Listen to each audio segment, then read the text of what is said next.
আসসালামু আলাইকুম। আশা করি সবাই ভালো আছো। সুপ্রিয় শিক্ষার্থীরা, আমি তোমাদের সামনে উপস্থিত হয়েছি নবম ও দশম শ্রেণীর রসায়ন বইয়ের 11 অধ্যায়ের চতুর্থ লেকচার নিয়ে। সুপ্রিয় শিক্ষার্থীরা, এই পর্যায়ে আমি তোমাদের সাথে আলোচনা করব অ্যারোমেটিক যৌগ নিয়ে। নবম ও দশম শ্রেণীর বইয়ে অ্যারোমেটিক যৌগের খুব বেশি আলোচনা নেই, তথাপিও সিলেবাসভুক্ত যতটুকু আছে তার উপরেই আমার আজকের আলোচনা। সুপ্রিয় শিক্ষার্থীরা, দেখা যাক তাহলে প্রথমেই আমরা অ্যারোমেটিক যৌগের পরিচিতি এবং তার সংজ্ঞায়ন এগুলো জেনে নিব। সুপ্রিয় শিক্ষার্থীরা, তাহলে আমরা যদি শুরু করি, তাহলে অ্যারোমেটিক যৌগ, আমরা যদি প্রাথমিক কিছু ইতিহাস তোমাদের সামনে উপস্থাপন করতে চাই অ্যারোমেটিক যৌগের, তাহলে গ্রিক শব্দ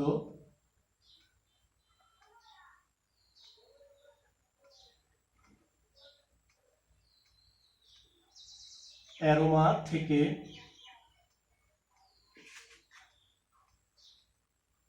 অ্যারোমেটিক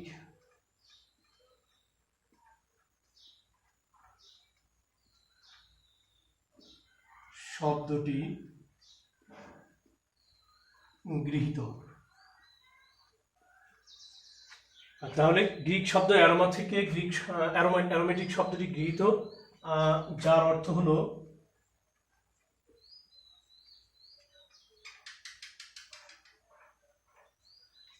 অর্থ হলো সুমিষ্ট গন্ধ, সুমিষ্ট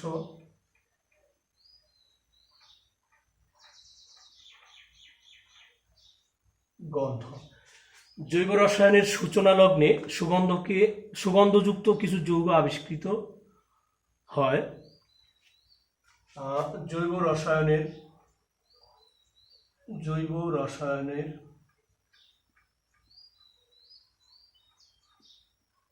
সূচনা লগ্নে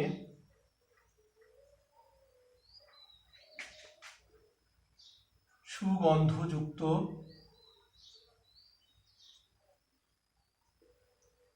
কিছু যৌগ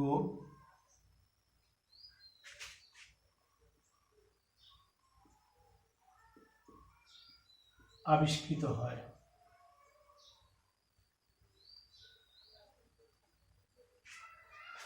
কিছু যৌগ আবিষ্কৃত হয় যাদের ধর্ম অ্যালিফেটিক যৌগের ধর্ম অপেক্ষা ভিন্ন, যাদের ধর্ম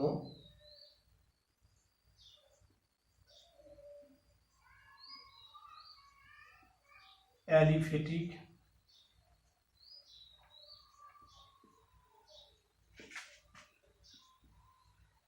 যৌগসমূহের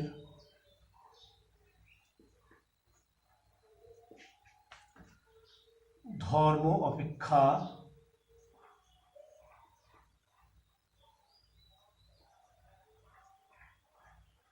ভিন্ন।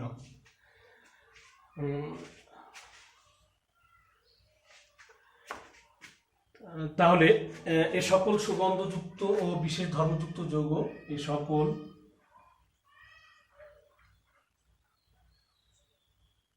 সুগন্ধ ও বিশেষ ধর্মযুক্ত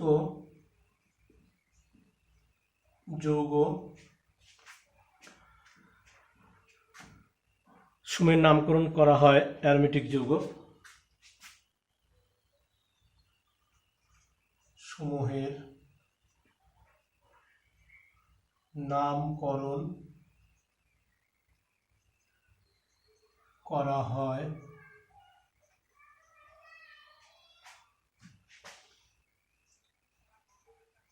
অ্যারোমেটিক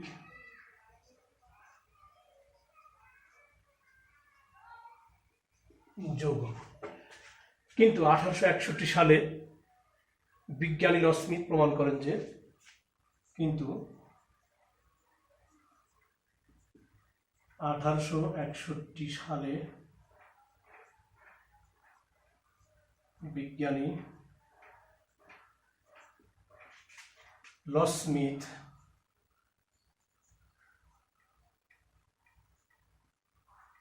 প্রমাণ করেন যে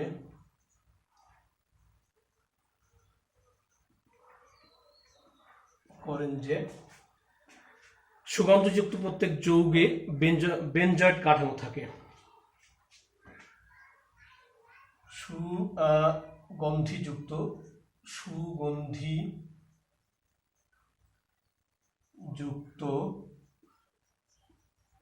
প্রত্যেক যৌগে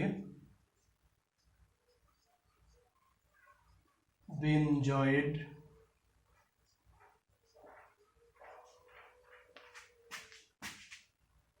কাঠামো থাকে।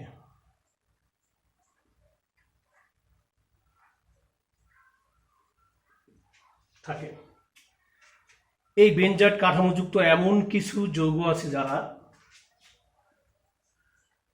এই বেনজয়েড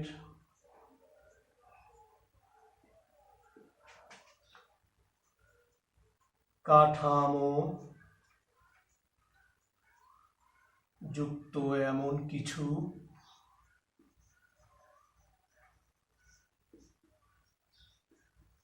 যৌগ আছে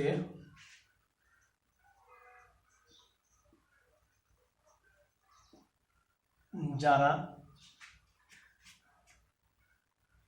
সুগন্ধের পরিবর্তে অসহনীয় উৎকট গন্ধযুক্ত। যৌগ আছে যারা সুগন্ধের পরিবর্তে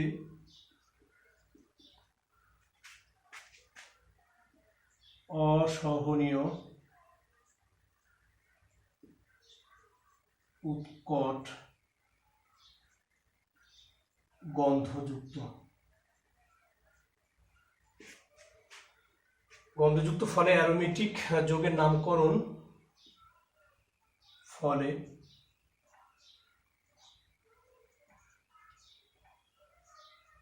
অ্যারোমেটিক যৌগের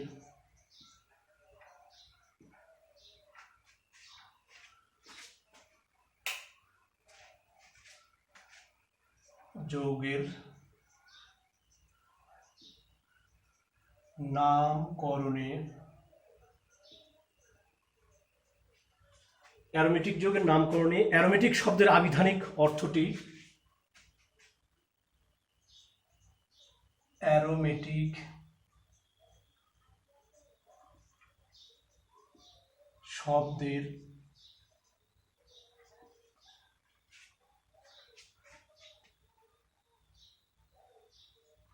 শব্দের আবিধানিক অর্থটি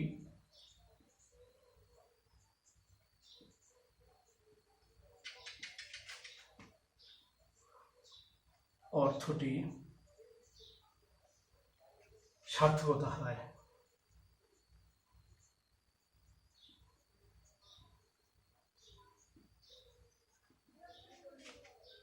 সুপ্রিয় শিক্ষার্থীরা, প্রশ্ন হলো ন্যারেটিভ একটি বিষয় আমি কেন এখানে উপস্থাপন করলাম বা লিখলাম। সুপ্রিয় শিক্ষার্থীরা, আমি আশা করি তোমরা যদি আমার এই লেখা অংশটুকুর উপরে দৃষ্টি নিক্ষেপ করো তাহলে তোমাদের এই বিষয়টি অনেকটাই আত্মস্থ হয়ে যাবে এবং তোমাদের মগজে ঢুকবে আশা করি। কারণ তোমরা যখন ভিডিওটি দেখবে তখন এই লেখা তোমার সামনে উপস্থিত হবে, তুমি তখন তোমার চোখ ওই লেখাগুলোকে চোখের মগজের যে ক্যামেরা আছে চোখ এটি দিয়ে দেখবে এবং হৃদয়ের ক্যামেরা দিয়ে সেটি আত্মস্থ করবে। সুপ্রিয় শিক্ষার্থীরা, আমি যে অংশটুকু লিখেছি গ্রিক শব্দ অ্যারোমা থেকে অ্যারোমেটিক শব্দটি গৃহীত, অর্থাৎ গ্রিক শব্দ অ্যারোমা যার অর্থ গন্ধ, সুগন্ধ, সেই শব্দ থেকে এই শব্দটি নেওয়া হয়েছে।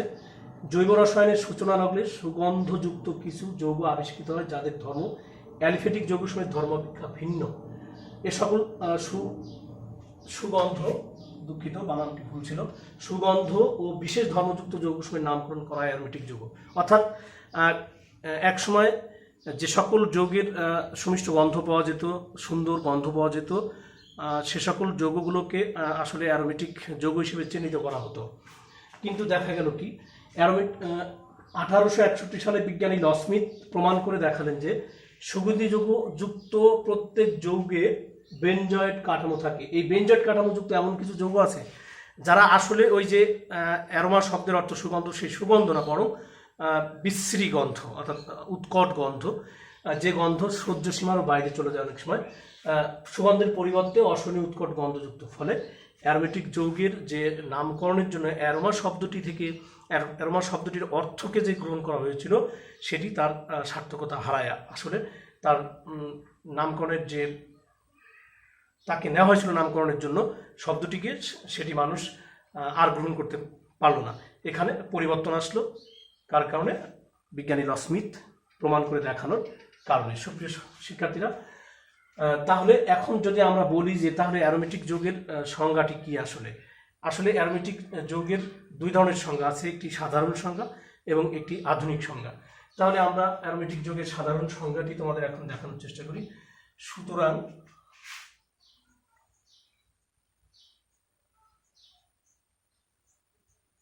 অ্যারোমেটিক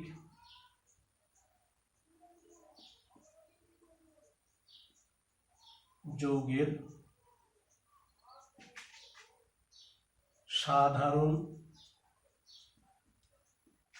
অ্যারোমেটিক যৌগের সাধারণ সংজ্ঞাটি হলো, সাধারণ সংজ্ঞা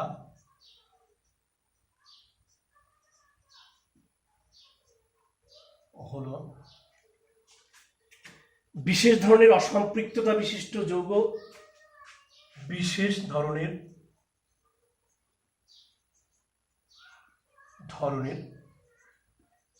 অসম্পৃক্ততা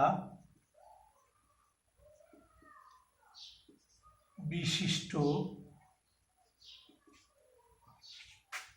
যৌগ তথা বেনজিন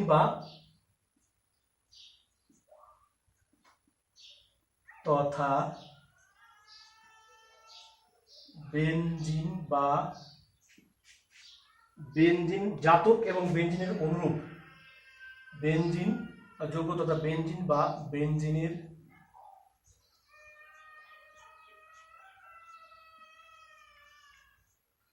জাতক এবং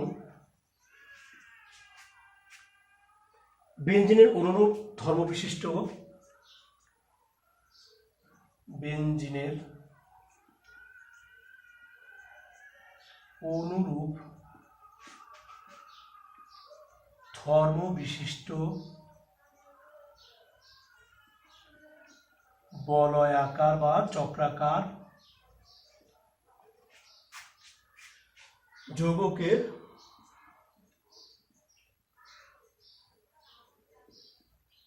অ্যারোমেটিক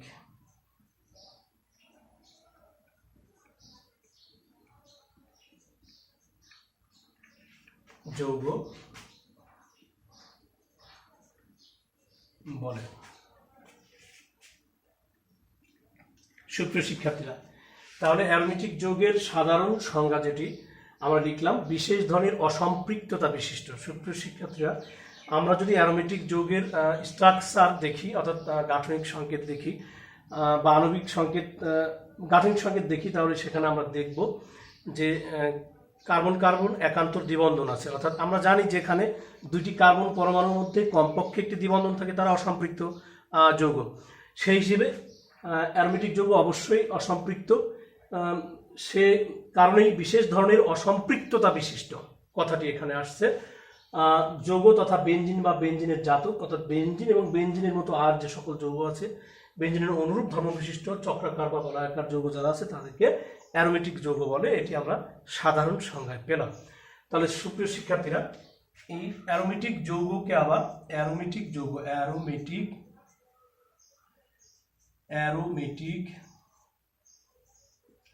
যৌগকে দুই ভাগে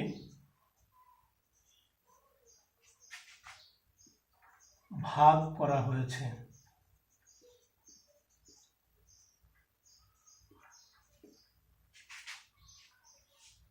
যথা এ সুষম চাক্রিক অ্যারোমেটিক যৌগ, সুষম চাক্রিক অ্যারোমেটিক যৌগ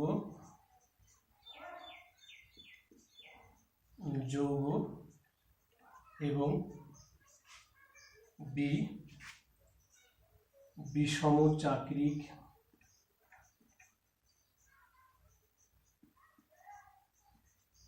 অ্যারোমেটিক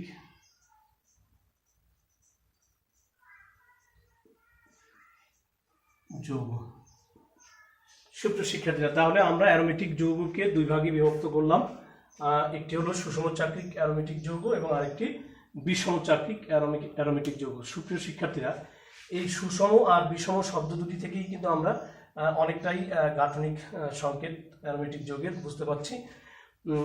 তাহলে আমরা এখন সুষম চাকরিক অ্যারোমেটিক যৌগের আলোচনায় যাব।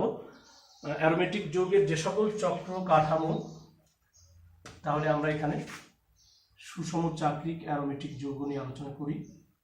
সুষম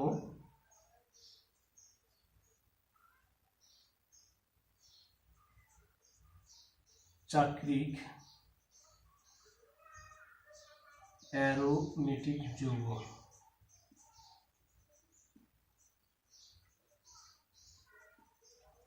সুষম চাকরিক অ্যারোমেটিক যৌগের যে সকল চাকরিক কাঠামো, অ্যারোমেটিক যৌগের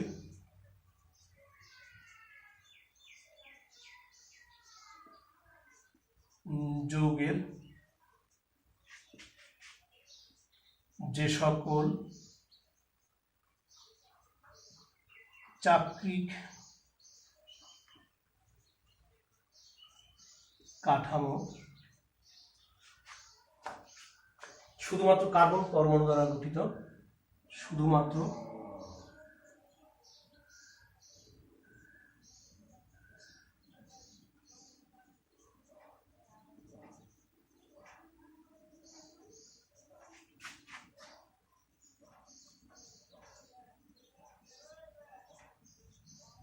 অ্যারোমেটিক যৌগের যে সকল চাকরিক কাঠামো শুধুমাত্র কার্বন পরমাণু দ্বারা গঠিত, তাদেরকে সুষম চাকরিক অ্যারোমেটিক যৌগ বলে।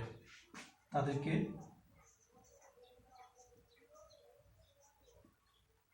সুষম চাকরিক অ্যারোমেটিক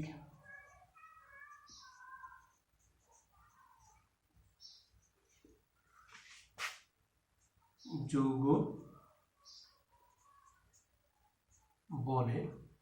যেমন আমরা যদি এক্সাম্পল হিসেবে নিতে চাই, সুষম চাকরিক যৌগ বলে, আমরা এখানে আরেকটু ইলাবোরেট করতে চাই সংজ্ঞানটাকে। সুপ্রিয় শিক্ষার্থীরা, আমরা জানি সুষম চাকরিক অ্যারোমেটিক যৌগে বিজ্ঞানী হাকেল এর গবেষণা লব্ধ ফলাফল আছে এখানে। আমরা সেই বিষয়টিও এখানে উপস্থাপন করার চেষ্টা করব। সুপ্রিয় শিক্ষার্থীরা, তাহলে আমরা দেখতে পেলাম অ্যারোমেটিক যৌগের যে সকল চাকরিক কাঠামো শুধুমাত্র কার্বন পরমাণু দ্বারা গঠিত, তাদেরকে সুষম চাকরিক অ্যারোমেটিক যৌগ বলে। অর্থাৎ চক্রটি শুধুমাত্র কার্বন দিয়েই থাকবে, বন্ধন থাকবে শুধুমাত্র কার্বনের মধ্যে। সেজন্য বলা হয়েছে যে অ্যারোমেটিক যৌগের যে সকল চাকরিক কাঠামো শুধুমাত্র কার্বন পরমাণু দিয়ে গঠিত, তাদেরকে সুষম চাকরিক অ্যারোমেটিক যৌগ বলে। তথাপিও আমরা হাকেলের সূত্র যদি এখানে উপস্থাপন করতে চাই, তাহলে এখানে আরেকটা কথা, এ সকল যৌগে একটু তথ্য অ্যাড করে দিতে চাই। এ সকল যৌগে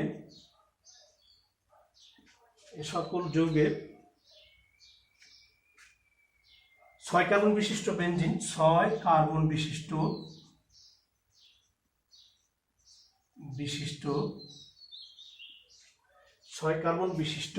বেনজিন বলয় অবশ্যই থাকবে।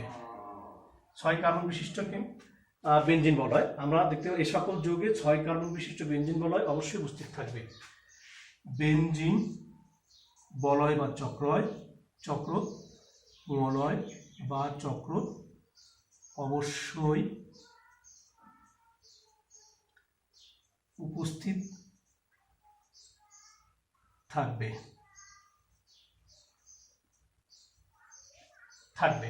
তাহলে আমরা হাকেলের নিয়ম অনুসারে যদি বলি, তাহলে হাকেল নিয়ম অনুসারে, অর্থাৎ হাকেল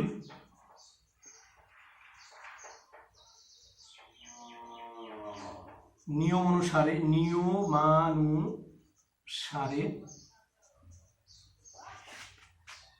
যে সকল যৌগের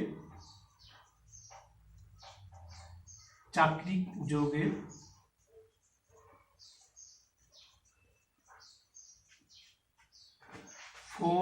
ফোর এন প্লাস 2 সংখ্যক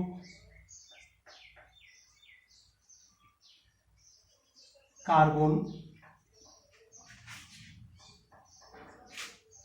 পরমাণু এবং 2n+4 সংখ্যক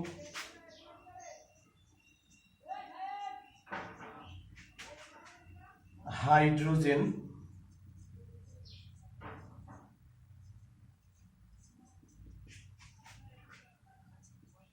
পরমাণু উপস্থিত থাকে সে সকল যৌগকে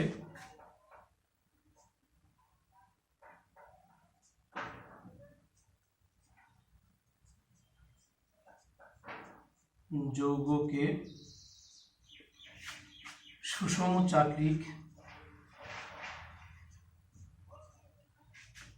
চাক্রিক অ্যারোমেটিক যৌগ বলে।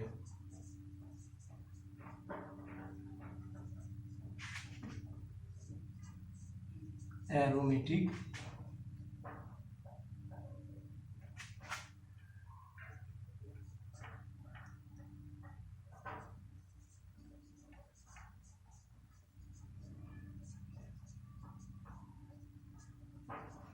যৌগ বলে।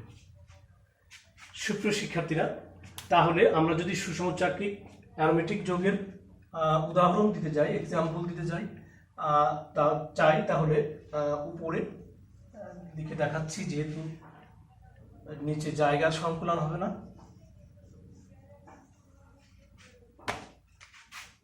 যেমন সুষম চাক্রিক যৌগের এক্সাম্পল দিচ্ছি,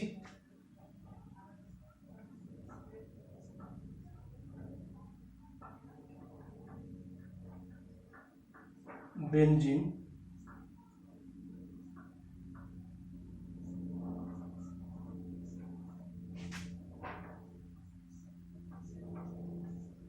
ন্যাপথালিন,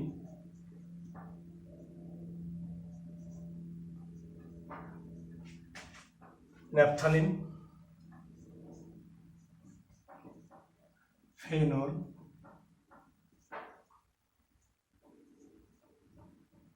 ইত্যাদি। সুপ্রিয় শিক্ষার্থীরা, আমরা যদি ওই হাইড্রক্সি মূলকটির এখানে মিথাইল মূলক প্রতিস্থাপন করি তাহলে যৌগটির নাম হবে টলুইন। আমরা যদি এখানে একটি নাইট্রো গ্রুপ যুক্ত করি তাহলে এটার নাম হবে নাইট্রোবেনজিন। এখানে যদি আমরা এই অবস্থানে যদি যুক্ত করি তাহলে আমরা এটাকে অর্থ নাইট্রোবেনজিন বলবো। এই অবস্থানে যদি যুক্ত করি মেটা নাইট্রো বেনজিন বলবো।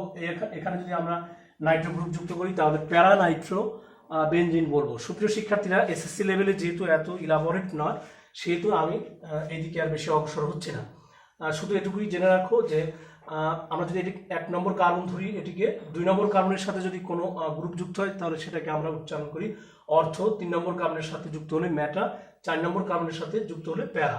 উল্টা দিক দিয়ে যুক্ত হলেও ঠিক এই কার্বনের সাথে যুক্ত হলে অর্থ, এই কার্বনের সাথে যুক্ত হলে মেটা, এই কার্বনের সাথে যুক্ত হলে প্যারা। এই জন্য আমি বলেছি যে যদি এই চক্রটির এখানে যদি আমি মিথাইল গ্রুপ দিই তাহলে এটা হলো কি টলুইন। সুপ্রিয় শিক্ষার্থীরা, আমরা যদি এখানে দিতাম তাহলে অর্থ মিথাইল বেনজিন বলতে পারতাম। আমি যে কথাটি তোমাদেরকে বলেছি, এখানে যদি আমি নাইট্রো গ্রুপ দিই তাহলে আমরা বলবো অর্থ নাইট্রো বেনজিন। এখানে যদি দিতাম তাহলে হতো মেটা নাইট্রো বেনজিন। এখানে যদি দিতাম তাহলে হতো প্যারা নাইট্রো বেনজিন। সুপ্রিয় শিক্ষার্থীরা, আমি আগেই বলেছি এদিকে বেশি অগ্রসর হব না, তোমরা উচ্চতর ক্লাসে আরো ভালো করে শিখবে, কারণ অ্যারোমেটিক যৌগের ব্যাপকতা কিন্তু এত সংক্ষিপ্ত নয়। অনেক ব্যাপক পড়াশোনা আছে, অনেক ব্যাপক অধ্যয়ন আছে অ্যারোমেটিক যৌগের উপরে। এসএসসি লেভেলে খুব বেশি সিলেবাস ভুক্ত নয় বলে আমরা যেটুকু আছে সেটুকুর উপরে আলোচনা করার চেষ্টা করছি। সুপ্রিয় শিক্ষার্থীরা, তাহলে আমরা এ পর্যায়ে আলোচনা করব বিষম চাক্রিক অ্যারোমেটিক যৌগ নিয়ে। বিষম চাক্রিক অ্যারোমেটিক যৌগ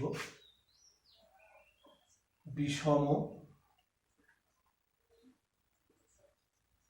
চাকরিক অ্যারোমেটিক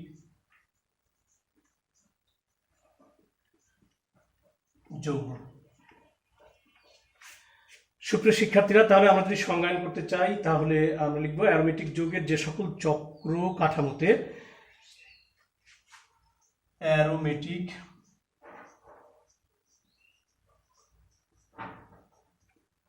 যৌগের যে সকল চক্র কাঠামোতে কার্বন ছাড়াও অক্সিজেন, নাইট্রোজেন, সালফার প্রভৃতি পরমাণু অ্যারোমেটিক যৌগের যে সকল চক্র কাঠামোতে কার্বন ছাড়াও অক্সিজেন, নাইট্রোজেন, সালফার প্রভৃতি পরমাণু উপস্থিত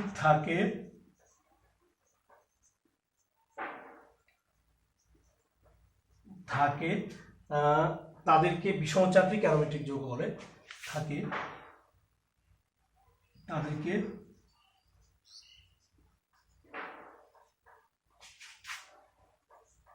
বিষম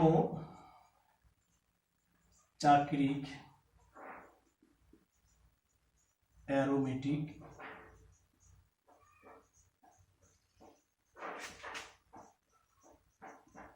যৌগ বলে। যেমন এক্সাম্পল হিসেবে আমরা লিখতে পারি, যেমন HC bond CH double bond HC double bond CH। আমরা যদি এখানে সালফার দেই তাহলে যৌগটির নাম হবে থায়োফিন। আবার যদি আরেকটি যৌগ লিখি HC bond CH double bond C H double bond CH, এখানে যদি আমরা অক্সিজেন দিই তাহলে যৌগটির নাম দাঁড়াবে ফিউরান।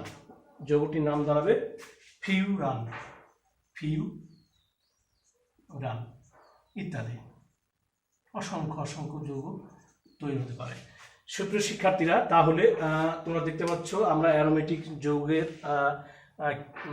যৌগ কি, অ্যারোমেটিক যৌগের সামান্য ইতিহাস এবং অ্যারোমেটিক যৌগের শ্রেণীবিভাগ এবং শ্রেণীবিভক্ত অংশ দুটির সংজ্ঞায়ন থেকে এক্সাম্পল তোমাদের সামনে উপস্থাপন করেছি। তোমাদের কিছুটা হলেও আমি আশা করি জ্ঞান সমৃদ্ধ হবে। তা সুপ্রিয় শিক্ষার্থীরা, এখানে শেষ হলো অ্যারোমেটিক যৌগের ক্লাসিফিকেশন এবং সংজ্ঞান। এইবার আমি যে বিষয়টি এখানে উপস্থাপন করতে চাচ্ছি এই লেকচারেই, সেটি হলো আমরা যদি এখন এখানে একটা অনেক সময় প্রশ্ন আসে ন্যাপথালিনকে অ্যারোমেটিক যৌগ বলা হয় কেন, অর্থাৎ প্রমাণ করো ন্যাপথালিন একটি অ্যারোমেটিক যৌগ, বা অ্যানথ্রাসিন একটি অ্যারোমেটিক যৌগ, বা অ্যানথ্রাসিনকে অ্যারোমেটিক যৌগ বলা হয় কেন। সেক্ষেত্রে আসলে তোমরা কিভাবে অ্যান্সার করবে সেটি আমি একটু দেখানোর চেষ্টা করছি। তাহলে আমরা এখানে প্রশ্নটিও লিখে দেখাচ্ছি।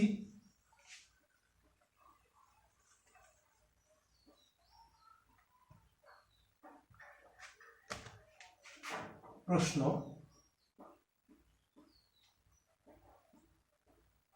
অ্যানথ্রাসিনকে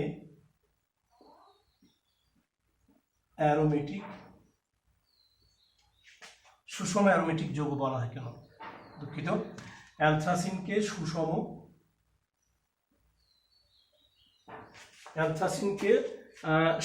অ্যারোমেটিক সুষম চাক্রিক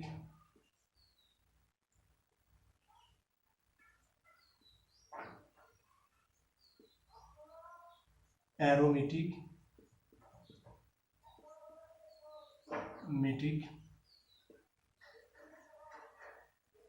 যৌগ বলা হয় কেন? সুপ্রিয় শিক্ষার্থীরা, তাহলে যদি প্রশ্নটি এমনভাবে থাকতো অ্যানথ্রাসিন অ্যারোমেটিক সুষম চাকরিক অ্যারোমেটিক যৌগ প্রমাণ দাও, তাহলে একই অ্যান্সার আমরা লিখতাম। তাহলে সেক্ষেত্রে প্রথমেই আমাদেরকে অ্যানথ্রাসিনের গাঠনিক চিত্র এখানে দেখাতে হবে। তাহলে আমরা যদি লিখি অ্যানথ্রাসিনের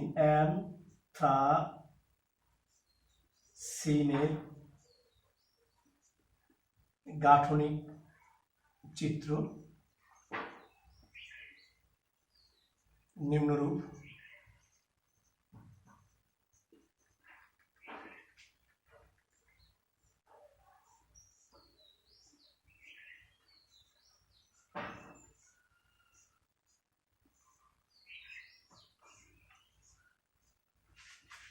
সুপ্রিয় শিক্ষার্থীরা, আমরা এখানে 3টি বেঞ্জিন বলয় দেখতে পাচ্ছি একসাথে যুক্ত।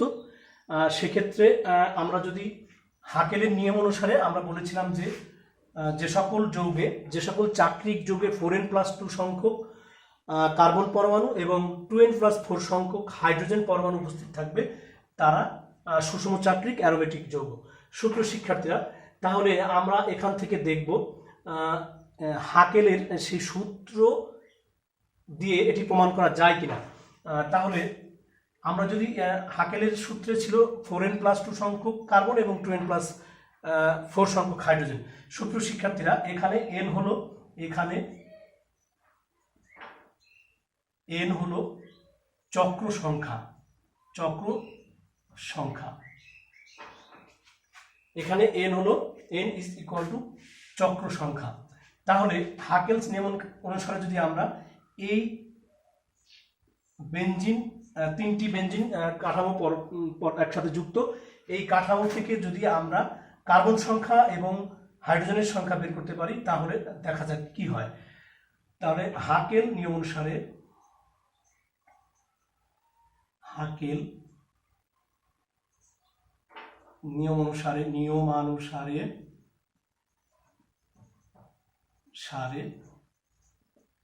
অ্যানথ্রাসিনে C is equal to 4n+2 is equal to 4 into, যেহেতু 3টি চক্র আছে এখানে, তাহলে n এর মান হবে 3 যোগ 2, তাহলে 12+2 is equal to 14। তাহলে আমরা এই চক্রে কার্বন পাবো 14টি এবং hydrogen is equal to 2n+4 সংখ্যক, অর্থাৎ 2 into n এর মান 3 plus 4 is equal to 3 to the 6 plus 4 is equal to 10। তার অর্থ দাঁড়ালো হাকেল নিয়ম অনুসারে আমরা এই চক্রে পাবো কার্বন 14টি এবং হাইড্রোজেন 10টি। সুপ্রিয় শিক্ষার্থীরা, আমরা দেখা যাক এর গাঠনিক চিত্র থেকে আমরা 14টি কার্বন এবং হাইড্রোজেন 10টি পাই কিনা। তাহলে carbon hydrogen carbon hydrogen carbon hydrogen carbon hydrogen carbon carbon carbon carbon carbon carbon. এখানে যেহেতু 3টি চক্র আমরা আগে সম্পূর্ণ করে নিচ্ছি, তাহলে কার্বন কার্বন, আমরা এখানে হাইড্রোজেন দেব,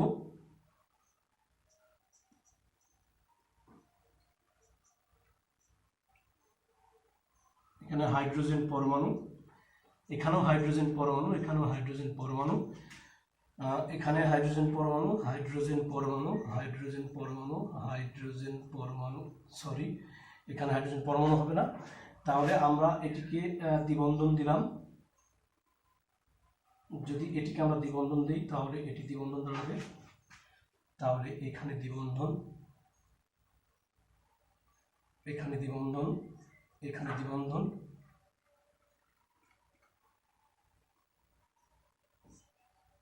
দ্বিবন্ধন। সুপ্রিয় শিক্ষার্থীরা, তাহলে আমরা যদি একটু লক্ষ্য করি দেখতে পাবো এই কার্বনের 1 2 3 4, এই কার্বনের 1 2 3 4, এই কার্বনের 1 2 3 4, আমরা বন্ড হিসেব করছি। এই কার্বনের 1 2 3 4, এই কার্বনেরও 1 2 3 4, এই কার্বনের 1 2 3 4, এই কার্বনের 1 2 3 4, এই কার্বনের 1 2 3 4, এই কার্বনের 1 2 3 4, এই কার্বনেরও 1 2 3 4, এই কার্বনের 1 2 3, দুঃখিত, এইখানে ডাবল বন্ড এবং এইখানে ডাবল বন্ড হবে।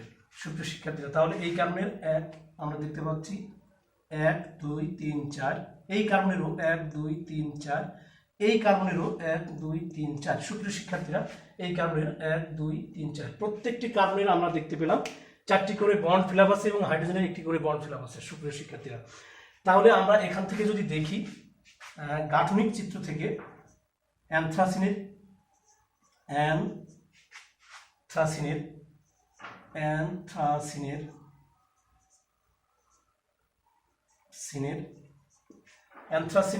আমরা যদি এখানে দুঃখিত এই বানানটিকে যদি একটু চেঞ্জ করে দেই তাহলে অ্যানথ্রাসিন, এখানেও তাই অ্যানথ্রাসিনের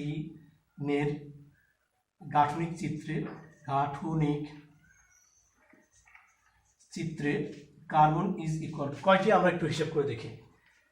এখান থেকে যদি আমরা গণনা শুরু করি 1 2 3 4 5 6 7 8 9 10 11 12 13 14, 14টি পেলাম কার্বন পরমাণু এবং হাইড্রোজেন পরমাণু পেলাম